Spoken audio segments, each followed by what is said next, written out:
So in the last segment, we were talking about initiating a conversation with your partner during which you're going to talk about your problem. You're going to try to get them to see it as a shared problem that we both have. And you're going to ask them to change a behavior.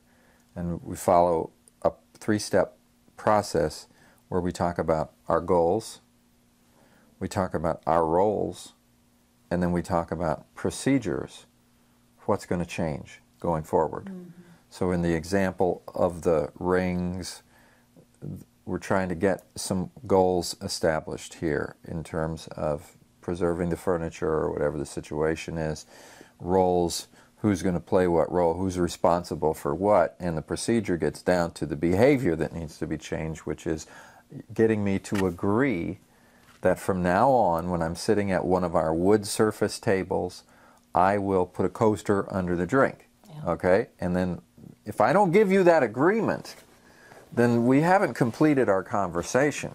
That is a real important part of it. And the difference between nagging and negotiating is getting that negotiated agreement where your partner says, okay, I'm going to do it. I'll give it a try. I'm going to try to do it every time. And then you might even talk about what you're going to do if you forget. So like if I see you not putting it down, I will remind you, and you won't get irritated, right? Because you just forgot. You're not refusing to do it, you just forgot. So you wouldn't mind me reminding you because you're trying to form the new habit, right? Okay, so we get this all established, and now we've set the stage for success going forward. Without setting the stage for success going forward, we're in trouble. So the conversation that I talked to you about our sex. So we talked about goals, roles, and procedures. Okay. Now I'm not going to, like I say, I'm not going to get into the details here. Okay. Yeah. Oh, right. good. Okay. But we basically did talk about goals, roles, and procedures, Right. and and then it's been great. Okay. Right. So you've got this thing that says she should know. He should know. Well, the fact is, they don't know. Yeah, and they shouldn't know. I mean, why do you think they should know? They're not you. If they were you, of course, they would know. But they're not you, and we don't want them to be you. So you forgive them for not being you, and now this is a training process. This is an informing process. This is a negotiation process.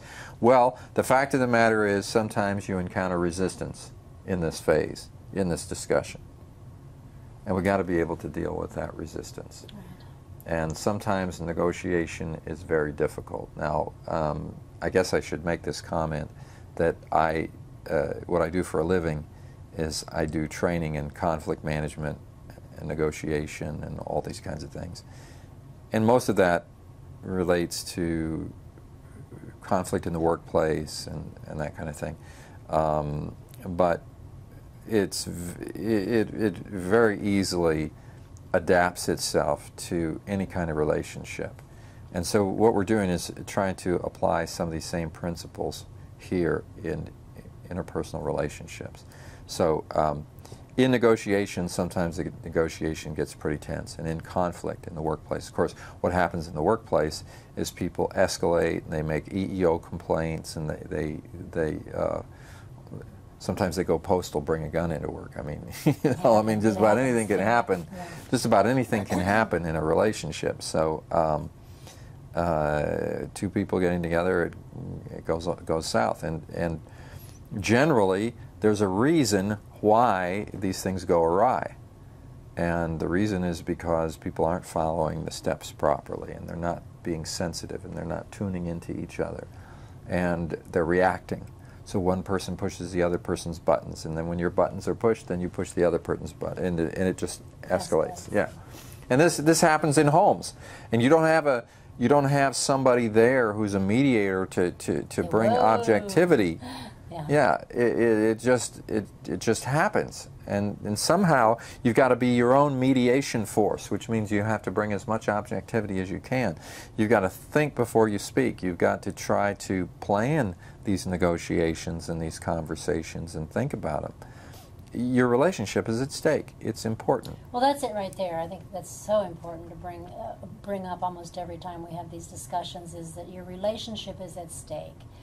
And you can go on, you can find another partner and another partner and another partner. People do it all the time, 7, 8 marriages or whatever, and you're going to end up with some problem of some kind. You have got to learn how to behave and get along and agree and compromise and cooperate, and you've got to grow up. You just have to grow up. Yeah. And so you're going to do it sooner or later. And so if you have a partner who is willing to work with you, I mean, you know, anyone who's at all reasonable, to use a sane, loving approach, one that I care about us, I care about our relationship, I care what happens to our home, and I know you do too. So let's sit down. If you have to do it every day, sit down and hold hands and sit and look at each other, you know, and say, hey, we want to preserve this, don't we? We want to keep this thing going. Yeah, yeah. Now, what you're talking about is assertiveness. Yeah.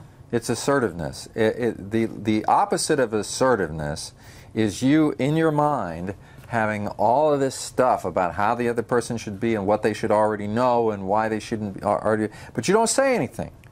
You just expect them to just automatically know it, and maybe you nag them or whatever, you know, but assertiveness is not nagging. Assertiveness is taking the steps, asserting yourself, taking all the skill that you can pull together and skillfully solve the problem. Yeah. And initiate a conversation with your partner, talk about the problem, try to define it together, try to get that mutual engagement in it, and actively get it going. But the number one problem in the workplace, and I think may also be a serious problem in homes, is conflict avoidance. In other words, we avoid conflict because it's unpleasant. We don't like conflict because it feels uncomfortable. The other person's reactions and emotions are volatile, and I don't want to experience that, and I know they get defensive, and I don't want to have to deal with the defenses, and I don't like the way they do this, and I don't like the way so I don't even want to bring it up. Yeah. It's easier to avoid it. But see, if we have a problem in our sexual lovemaking, and it's bothering me, and I don't tell you about it, what's the matter? Nothing. Okay, if I don't say a word about it, then how's it ever going to change? Because I avoid, hey, I don't want to talk to you about it. Okay, so a lot of couples don't have a problem with that. They're very open and they talk about it. Well, great, okay, but then they got problems with other things. Yeah, that's true. And maybe it's finances, or maybe it's something else. Oh, there's a lot of couples that say, oh, we talk about it all the time. In fact, we have blow-ups about it. We have conversations about it every single night. Well, when we talk about assertiveness, it's not the same as aggressiveness. So if you don't have the conflict avoidance problem, which a lot of people have, maybe you have the problem of you get into the conflict, but it just blows up and escalates and you never get anywhere, but you don't solve the problem. Right. Just because you talk about it all the time does not mean that's a healthy thing. It's how you talk about it. And you shouldn't have to talk about it all the time. You should be able to resolve the problems and move on, but yet we're right back at the same thing. It's always the same problem. We have these arguments, and if you get down to the root of it, we're arguing about the same things over and over and over again. So we don't seem to know how to resolve it. We know how to argue.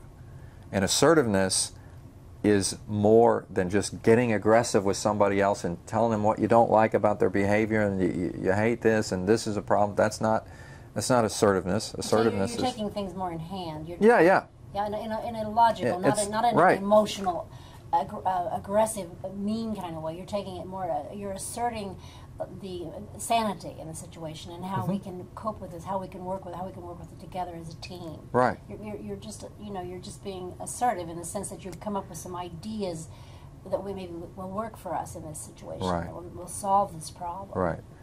Assertiveness is acknowledging that we have a problem and then basically saying we're going to solve it together and I'm willing to do whatever it takes to work with you to solve the problem.